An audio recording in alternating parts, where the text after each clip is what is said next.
Hi there Star Wars collectors, and welcome to another Bossk's Bounty video. And in this video I'm going to be taking a look at the Star Wars The Vintage Collection Nikto Skiff Guard from Return of the Jedi.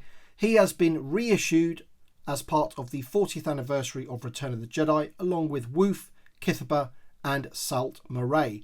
I will be reviewing Woof and Kithiba in the next couple of days on the channel, but in this video we're going to be taking a look at Nikto. And I do have the original card back, and I also have the original figure from 2012 as well to compare them against. That one is my son's, so we're going to be taking a look at that in a second. But if you do happen to enjoy the video, don't forget to drop a like down below, because that helps the video and the channel. And with all that being said, let's take a look at the new card back first of all. Let's get Bossk out of the way.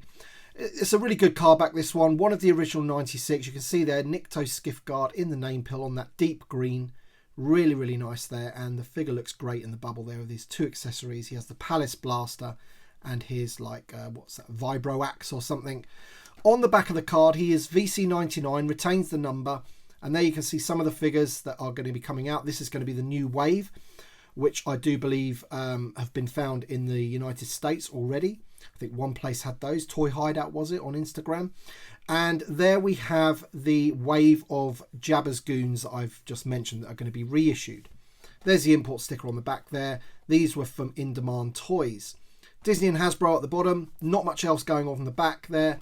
And of course, as I mentioned there, we've got the 40th anniversary logo of Return of the Jedi in the corner there.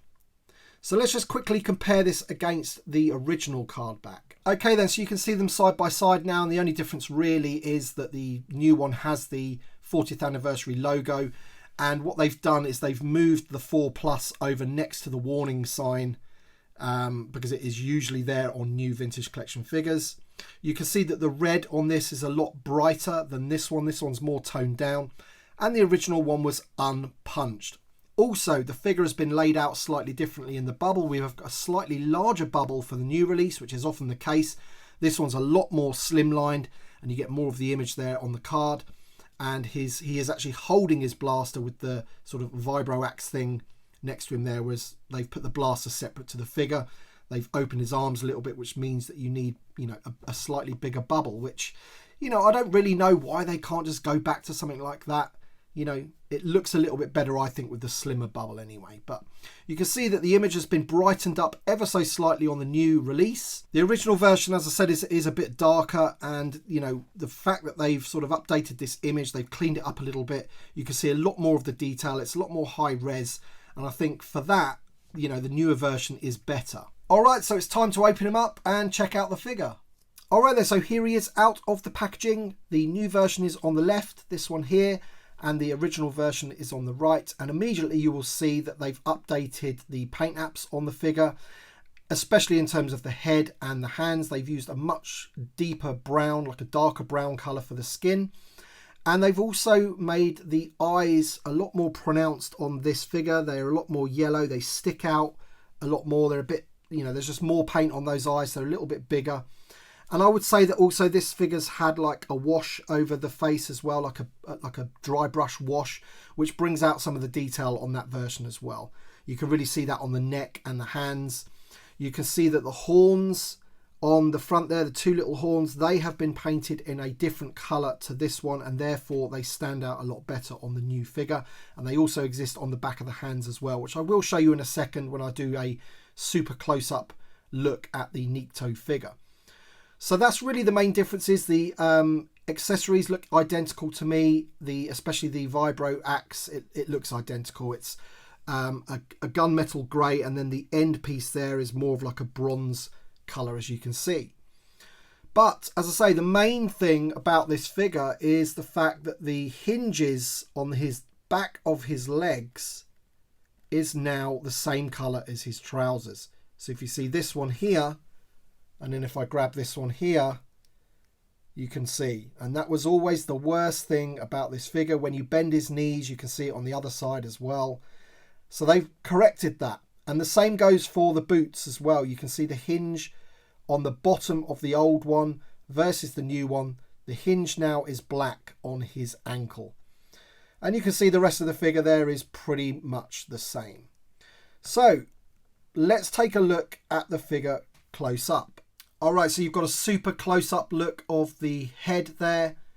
And as you can see, the detail, as I mentioned, you can see that it's a much deeper brown on the figure. The eyes really stand out, and you've got that sort of wash over the face just to bring out some of the detail. The headgear is removable, so we'll just take that off there, and there you go. He really does look like the pirate, doesn't he, from The Mandalorian.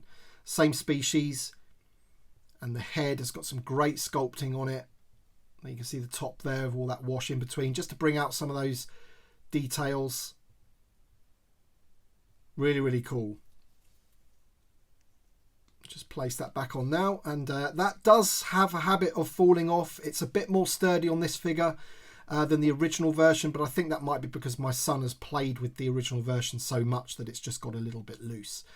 But if we look down the figure now, you can see that he's got that nice sort of minty green shirt, and the hinges are the right colour on as they were with the original, and he has the white undershirt just poking through, and you have those little white ties, the brown belt, and he does have a Palace blaster in his holster, which does secure very, very nicely.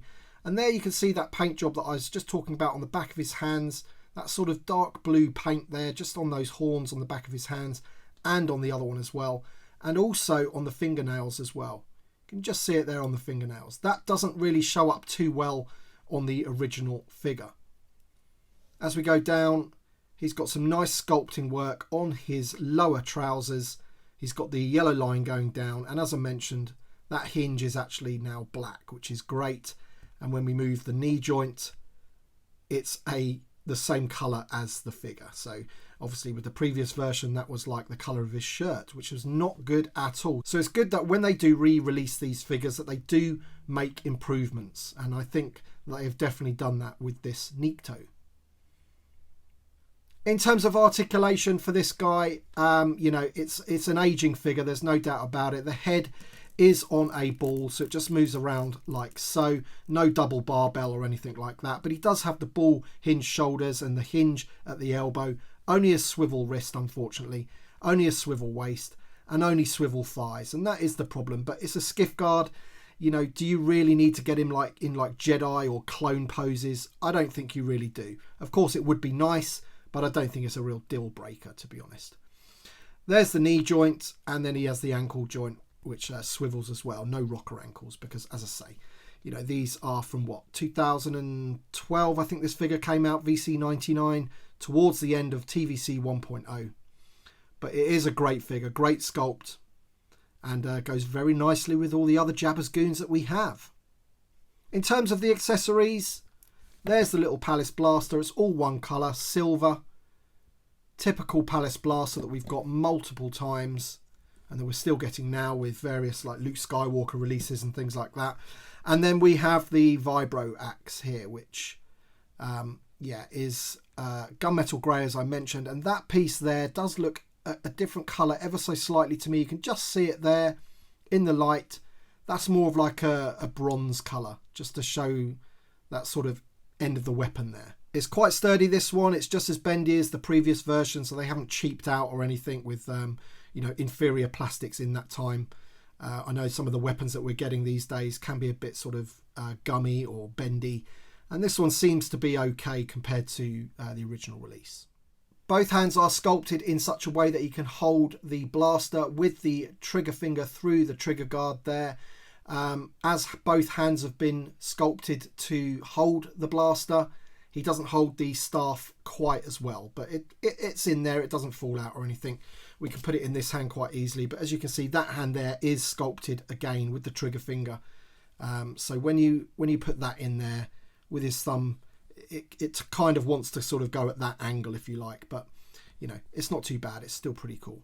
Alright then guys, so there you go. That's my review of the Vintage Collection Nitko VC99 reissue, celebrating the 40th anniversary of Return of the Jedi. I hope you've enjoyed the video.